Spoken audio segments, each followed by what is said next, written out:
जैसे प्रश्न आपका है कि संसार में पति कमाता है तो पत्नी को उसका आधा उसका हक बन ही जाता है, तो क्या अध्यात्म में भी इसी तरह से बनता है कि पति अध्यात्म की कमाई करे और पत्नी को भी आधा मिल जाए? इस पे विचार करना चाहिए, क्योंकि कितने कुछ इसी में रहते हैं, संशय में रहते हैं। देखिए, संसार में जो पति कमाई कर रहा है ना, पति कमाई करता है बाहर जाकर, व्यापार करता है, जॉब करता है, वो वहाँ कमाई करके घर में लाता है। और पत्नी लक्ष्मी होती है, जो पति कमा कर लाता है उसको संभालना पत्नी का काम है। उसको उचित या अनुचित जगह खर्चा करना पत्नी का धर्म है, तभी तो लक्ष्मी बोली जाती पत्नी। तो यहाँ ध्यान देना कि दोनों का बराबर अधिकार है।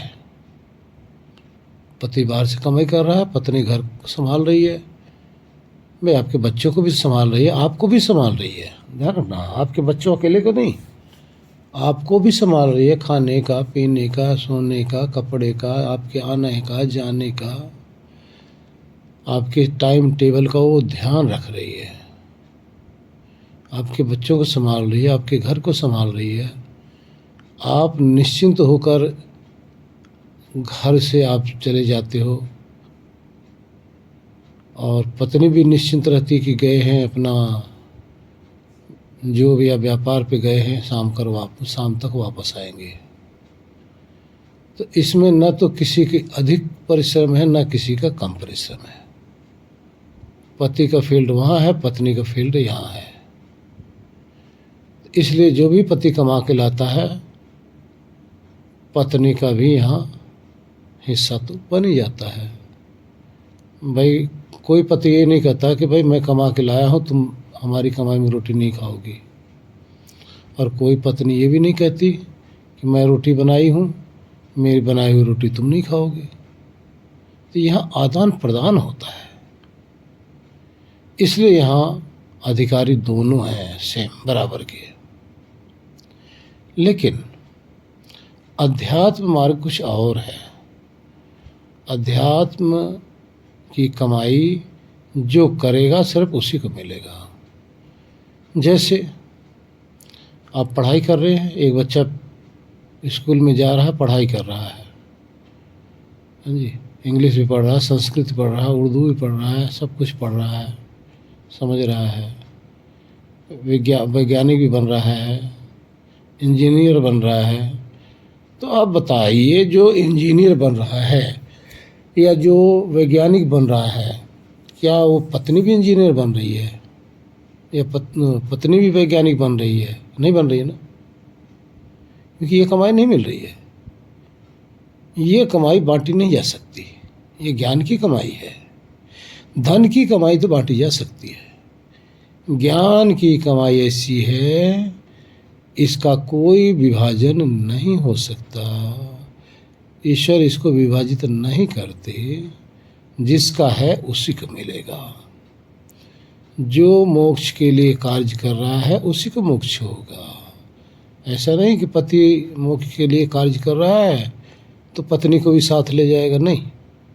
इसका सिर्फ अर्थ यहाँ मान के चलो, इतना ही मान के चलो कि अगर पति कर रहा तो अपने लिए कर रहा, पत्नी कर रही है तो अपने लिए कर रही है। लेकिन यहाँ एक सहयोग भी रहता है। यदि पत्नी पति का सहयोग कर रही है ना,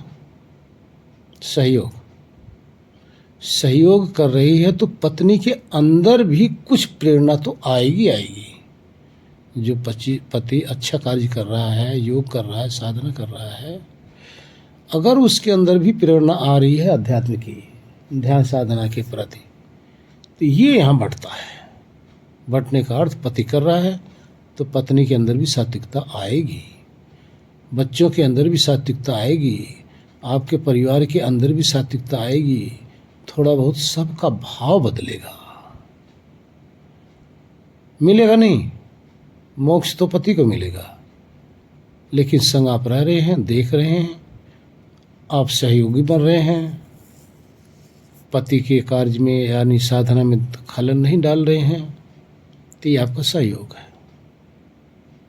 और ये सहयोग आपने क्यों किया?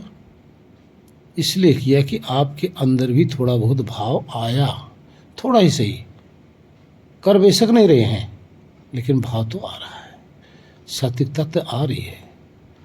उस सात्विकता के नाते आप साथ दे रही हैं, साथ दे रही हैं, तो आपके अंदर भी कुछ न कुछ उसका फल मिल रहा है, मिल रहा है। संग दोष आपको यहाँ भी मिल रहा है, क्योंकि साधना का संग दोष तो यहाँ लग रहा है, तो उसका कुछ फल मिलता है, ये अर्थ है। बाकी इसमें आप कहो कि कमाई हम करें, मोक्ष में पत्नी चली जाए, ऐसा नहीं संभव है। कमाई पत्नी करे और पति को भी साथ में मोक्ष ले जाए, ऐसा नहीं, क्योंकि सभी आत्माएं हैं, सभी अपने कर्मों के आधार पे यहाँ जन्म लेते हैं, और यहाँ जो कर रहे हो ना, उसी के आधार पे आगे आपको जाना है। चाहे पति हो, चाहे पत्नी हो, चाहे माता हो, चाहे पिता हो, चाहे भाई हो, चाहे बंधु हो, चाहे कोई भी हो, सबके कर्मों में थोड़ा बहुत भेद होता ही है। इसी के नाते सब में अनेकता भी दिखती है, सबके विचार में भी अंतर आप पाएंगे। हरिओम। अगर सोचे तो इसका एक प्रमाण और भी मिल जाता है, प्रमाण तो भी आपको दिया ही हो। एक माता है, अपने बच्चे को पढ़ने भेजती है,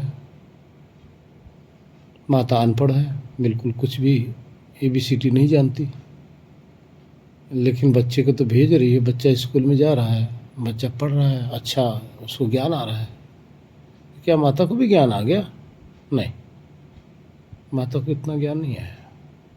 हाँ, बच्चा पढ़ रहा है, ABCD पढ़ रहा है, तो थोड़ा बहुत तो माता के कानों में जा रहा है, थोड़ा बहुत 19-20, लेकिन जैसे बच्चा ज्ञानी हो रहा है, समझ उसकी हो रही है पढ़ाई की, वो माता को नहीं हो पाएगी।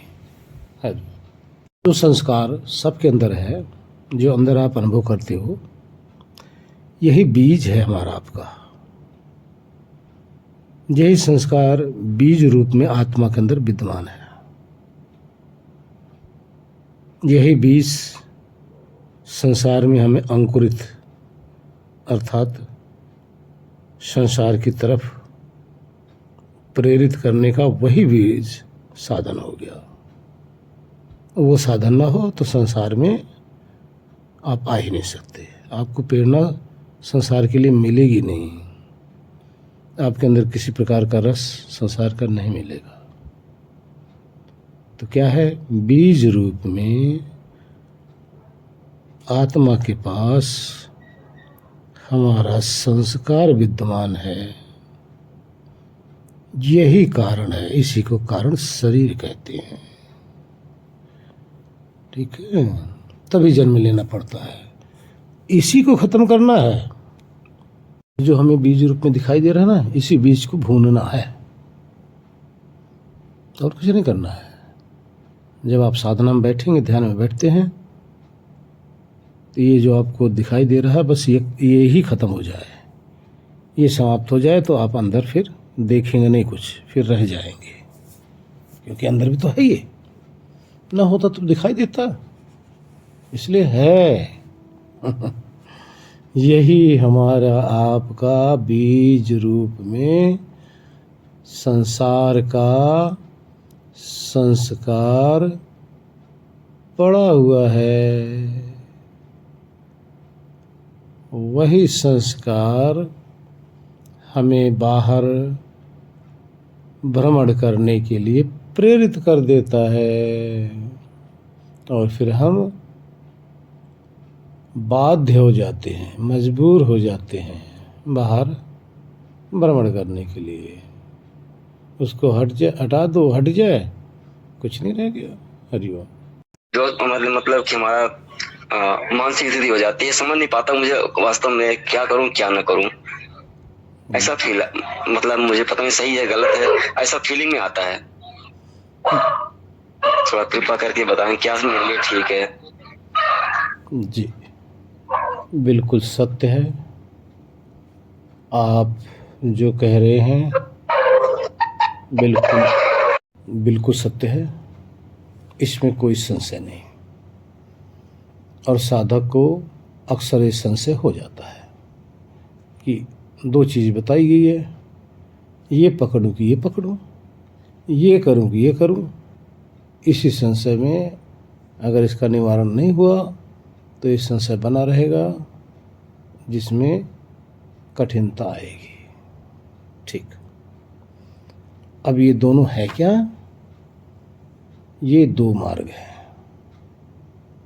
एक ज्ञान मार्ग है, एक भक्ति मार्ग है। अपने आप को महसूस करना, अपने आप के स्वरूप का अनुभव करना, ये ज्ञान मार्ग की कोटि में आ जाता है। हृदय में ब्रह्मानंद की अनुभूति करना, ईश्वर का एहसास करना, ये भक्ति योग में आ जाता है। ये दोनों योग है, दोनों योग है। हृदय में आप अनुभव करेंगे तो वहाँ आनंद की अनुभूति करेंगे, या अर्थात मस्ती ही मस्ती आएगी, ब्रह्मानंद में आप डूबेंगे। जब उसको छोड़कर सिर्फ अपने स्वरूप का भाव करेंगे तो आत्मा का निखार आता है, अपनी पहचान होने लग जाती है। तब दो मार्ग हो गया ना, दो मार्ग हो गया। तो हमें करना क्या है? हम ये हमारा बताना धर्म है, दोनों मार्ग। साधक को चाहिए पहले अपने स्वरूप को पहचाना, अपनी आत्मसत्ता कि मैं हूँ क्या, पहले इसको समझो।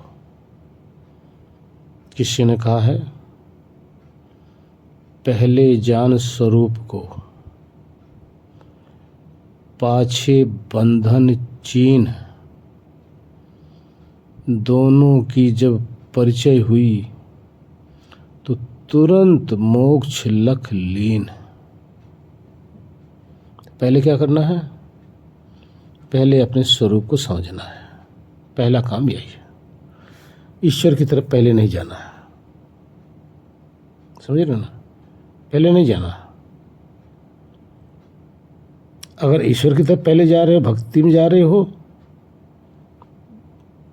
तो उसी को पहले ले लो। मतलब एक कार्य पहले अपना कर लो, उसके बाद में कुछ देर तक अगर आपको एहसास होने लगे तो आप उसमें देखो आपके अंदर ब्रह्मानंद है। ज्ञान भी करना है, आनंद में भी डूबना है। आपने आधा घंटा ज्ञान का अनुभव किए, उसके बाद में उसी के अंदर जो आत्मस्वरूप है, उसी के अंदर ब्रह्मानंद भी है, फिर वहाँ समा भी जाओ। दोनों की अगर आपके अंदर, हमारे अंदर प्राप्ति होगी तभी पूर्णता आएगी। क्योंकि एक तरफ ज्ञान है, एक तरफ भक्ति है। भक्ति में आनंद मिलेगा, ज्ञान में आपको स्वरूप का अनुभव होगा ना। दोनों ही है। इसलिए थोड़ा थोड़ा अभ्यास दोनों करो, एक साथ लेके चलो। अगर आप एक ही अभ्यास में लग जाएंगे, सिर्फ एक में, तो उसमें क्या होगा? आगे आप दूसरा अभ्यास कर ही नहीं पाएंगे। जैसे कुछ आदमी जो आत्मज्ञान में चलते ना, तो बाद में आनंद को स्वीकार ही नहीं करते, फिर ईश्वर को स्वीकार ही नहीं करते। स्वीकार नहीं करते हो, फिर कहते नहीं मैं ही तो मैं हूँ, इसके अलावा कुछ है ही नहीं। फिर वहाँ नास्तिक बन जाते हैं। हमें नास्तिक नहीं बनाना ना। दोनों चीज़ है। आपका धर्म सुख की प्राप्ति, असीम सुख की प्राप्ति, जिसको प्राप्त करने के बाद में आपको कुछ प्राप्त करने की आवश्यकता न रहे।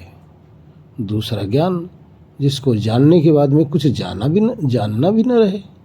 दोनों चीज़ हो गया ना। जिसको जानने के बाद में आपके पास कोई भी जानने की जिज्ञासा ही समाप्त हो जाए, यह पूर्णता आ जाएगी। जिसको पाने के बाद में कुछ पाने की जिज्ञासा ही समाप्त हो जाए, ये भक्ति योग में आ गया। तो दोनों हम साथ साथ लेके चलना चाहते हैं, दोनों साथ।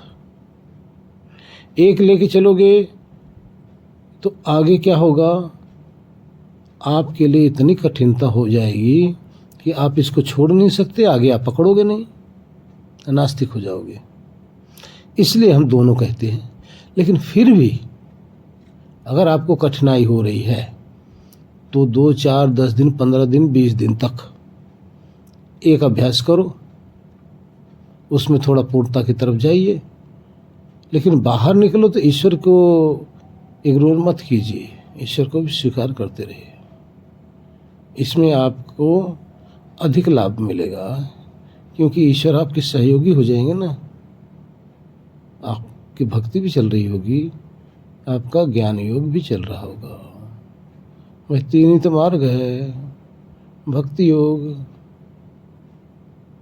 ज्ञान योग, कर्म योग। कर्म योग तो आप करोगे, चाहे भक्ति में चलोगे तब भी, ज्ञान में चलोगे तब भी। तो जैसे कर्म योग दोनों के में चलते हुए भी हो रहा है, इसी तरह से ये तीनों एक साथ होता रहे, तब किसी प्रकार का संशय नहीं होगा। अब मैं अपनी बता दूं, हम जब चाहते हैं कुछ देर तक ज्ञान किए, ज्ञान का अर्थ अपने में, अपनी मस्ती में मस्त, अपने ज्ञान में तृप्त। उसके बाद में इतना ही नहीं, फिर आनंद की जरूरत पड़ती है। फिर कुछ काल तक आनंद में डूब जाते हैं, दोनों मिल जाता है। लेकिन आगे आप चलते रहेंगे तो दोनों एक हो जाएगा, अलग नहीं रह जाएगा। आगे चल के दोनों एक ही हो जाएगा, ज्ञान भी उसी में रहेगा और आनंद भी उसी में रहेगा। मंजिल लास्ट में दोनों का एकता हो जाती है।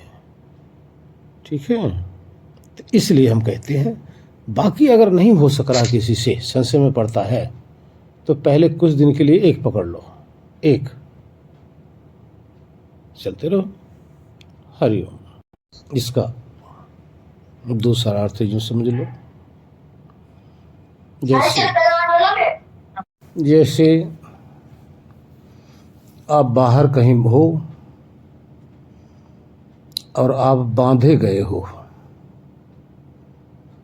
रस्सी में, जकड़े गए हो। अब आपका पहला काम क्या होगा,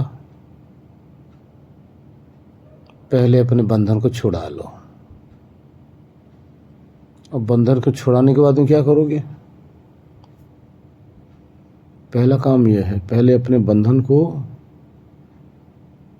समझो और बंधन को छुड़ाने का प्रयत्न करो। बंधन से रहित अवस्था को समझो, फिर छुड़ाकर आप अपने घर में चले जाओ। ठीक है, तो इसका अर्थ क्या हुआ, पहले आपके पास बंधन है। बंधन क्या है, आप बंधे हो, ऐसे मोटे मोटे रस्से में बंधे हो कि ये रस्सा आपको दिखाई नहीं दे रहा है,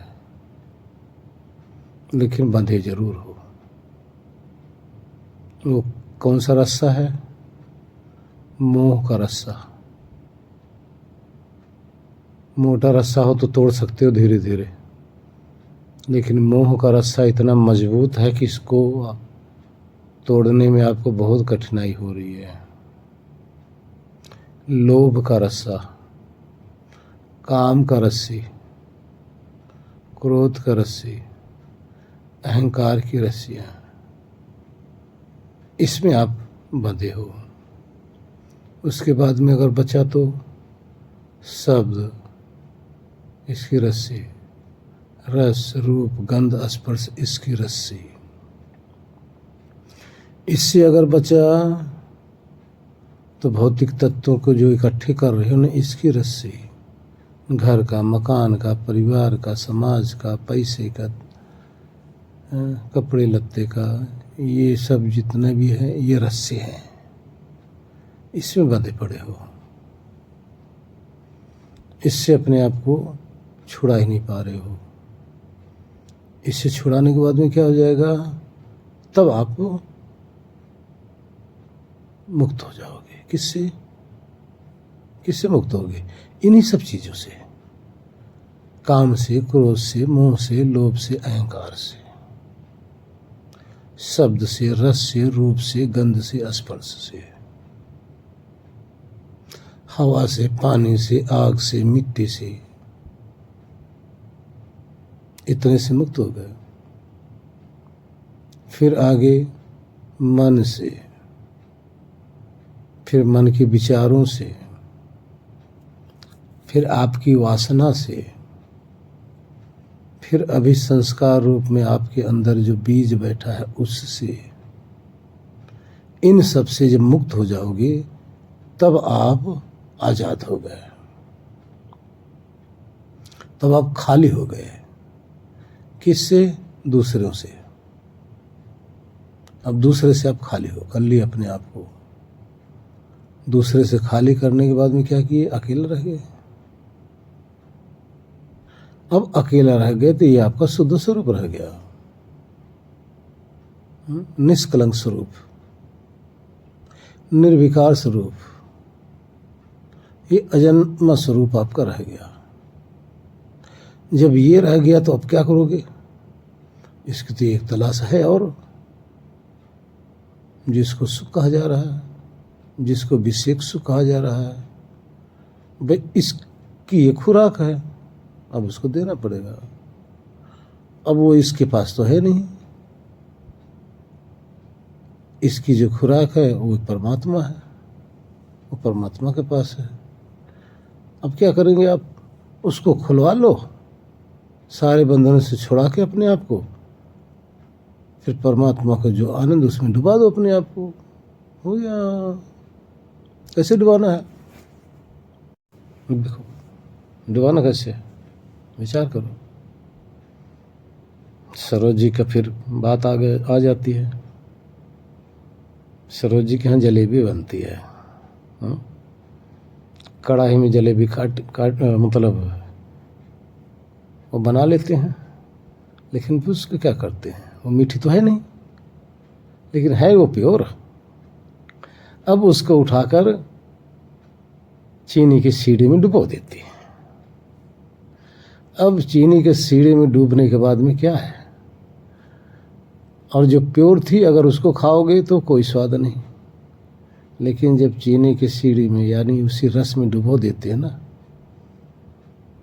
तो पूरा जलेबी पूरा रसमय हो जाती है, मिठास से भर जाती है। इसी तरह से आत्मा रूपी जलेबी को पहले छुड़ा लो सबसे, फिर आनंद रूपी सीढ़े के अंदर डुबा दो। फिर देखो ये आत्मा रूपी जलेबी मीठी, कितनी मिठास इसमें हो जाएगी। ठीक है, फिर क्या रह गया? दोनों रह गया, जलेबी भी रह गई और मिठास भी रह गई। फिर अंदर उसका रसपान करो, अपने ही अंदर उस ईश्वर रूपी शीरे का रसपान भी करो। जलेबी तो आप है ही हैं, और जलेबी कहाँ गई? सॉरी, रस कहाँ गया? जलेबी के एक एक रग के अंदर जो शीड़ा रूपी रस से विद्यमान है। फिर देखो मिठास ही मिठास, आप मीठे ही हो जाएंगे। इस तरह से दोनों मार्ग है। तो वेद को कहना पड़ गया, वेद के अंदर रस वैसा हो, परमात्मा तो रस ही तो है, जलेबी का रस। रसम लब्धो आनंदी भवति, जो उस रस को प्राप्त करता है वो आनंदित होता है, बस। और क्या? इसी तरह से अनुभव करो।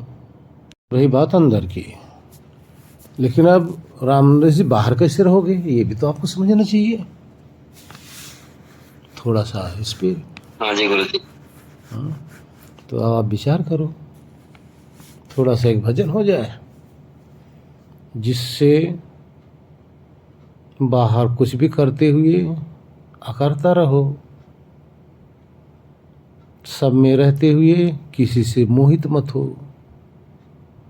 सबके साथ रहते हो किसी से राग न होने पाए, सब में रहते हुए किसी से द्वेष न होने पाए, किसी से क्रोधित न होने पाओ। अब उसके लिए क्या करना पड़ेगा, उसके लिए विचार सुनो। एक भजन है, इस भजन रूप में सारा दिन कुछ भी करते रहो, आपके अंदर संसार का जहर जाने न पाए। तो उसका एक विधि है, कैसे रहना है, कैसे देखना रहे, ऐसे देखो। ये भजन जैसे कह रहा भजन है, ना ये तेरा ना यह मेरा मंदिर है भगवान का,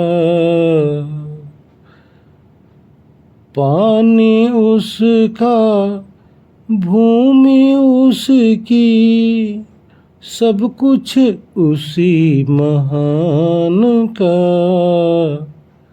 ना यह तेरा ना यह मेरा मंदिर है भगवान का, पानी उसका भूमि उसकी सब कुछ उसी महान का।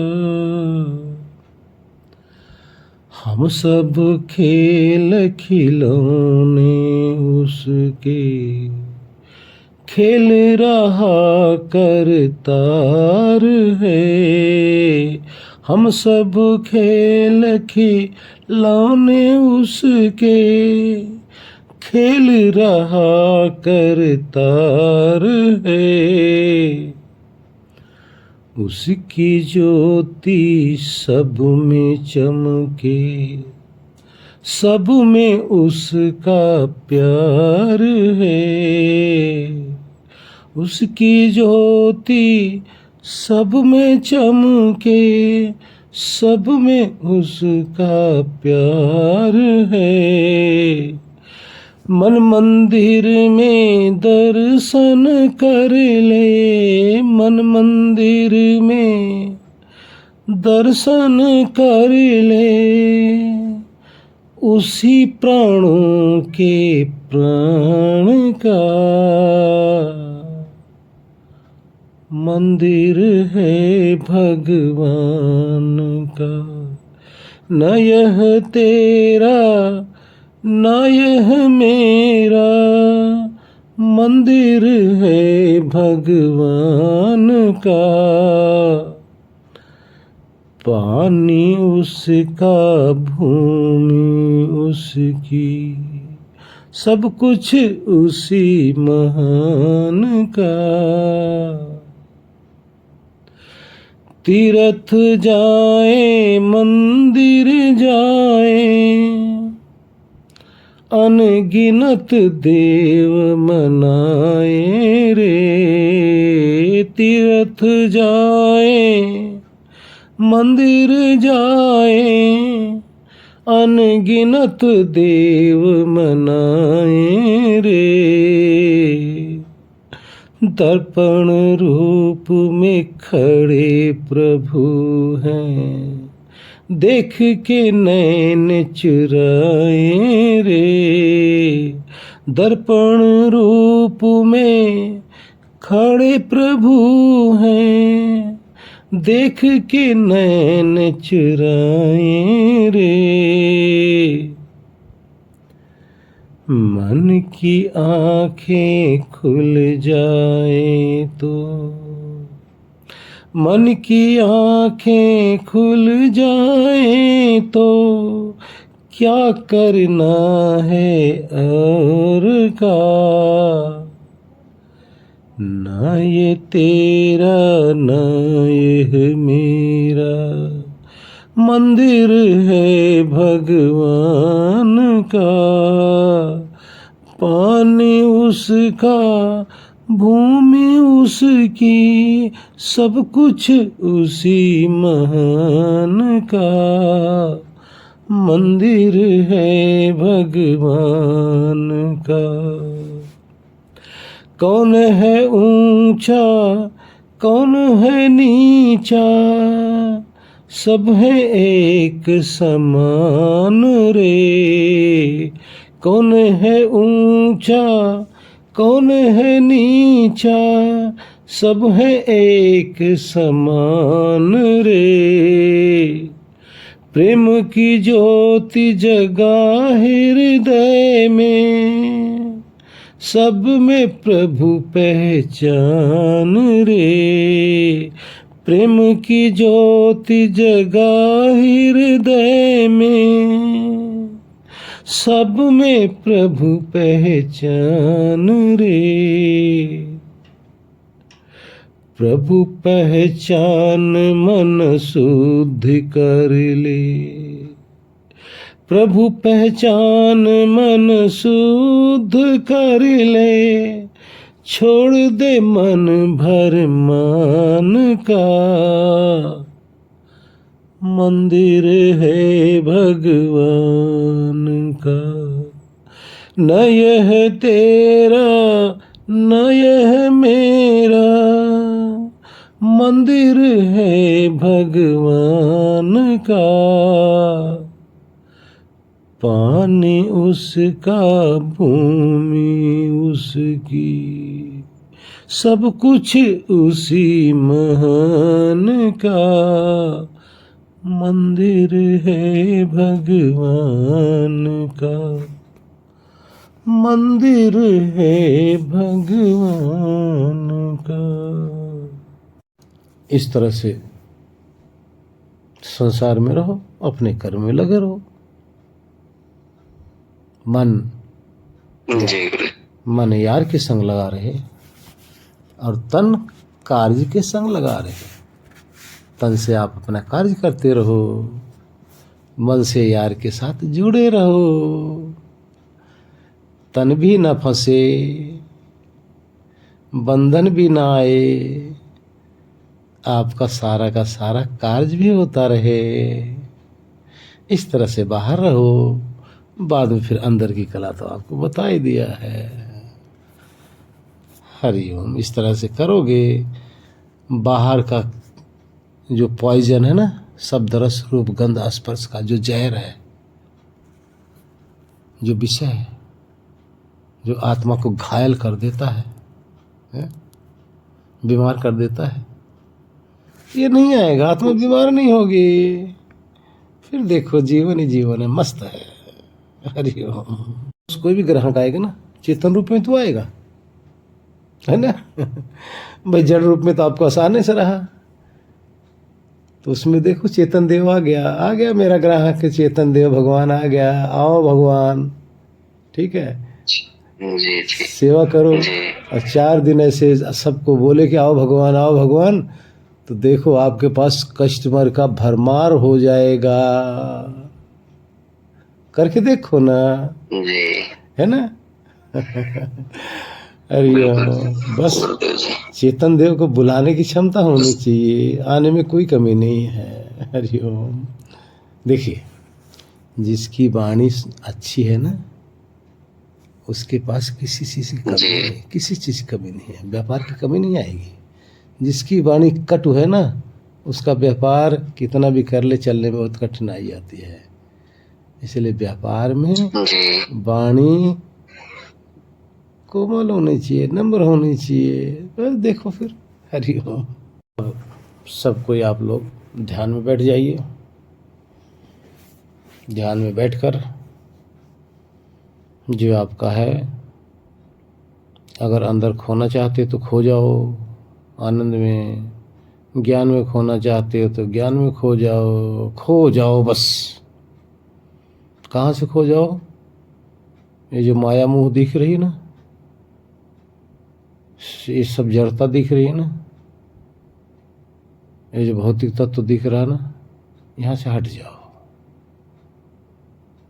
और अंदर जो दिख नहीं रही है बाहर से, लेकिन जब वहाँ बैठ जाओगे तो वो दिखने लग जाएगी, वो अनुभव में आने लग जाएगी, उसी में डूब जाओ।